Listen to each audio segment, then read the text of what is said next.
以声引气，以气催劲。中国武术不论内外家，到最后都是殊途同归。现代科学发现，猫科动物打呼噜具有疗愈效果，呼噜产生的音波不仅可以防止肌肉萎缩，还能促进伤口愈合。有趣的是，这种神奇的功法很早就被我国的武术家吸收借鉴，融入到了武学当中，形一门著名的虎豹雷音就是通过模仿猫科动物打呼噜来逆向调动丹田。练拳时以声引气，以气催劲，每一次出拳都能按摩五脏六腑。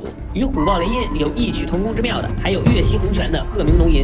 洪拳师祖们常年观察仙鹤打斗，悟出了一种能调动周身气脉的颤吹劲儿。颤吹劲儿上身之后，拳掌力能透背，到老功力不退。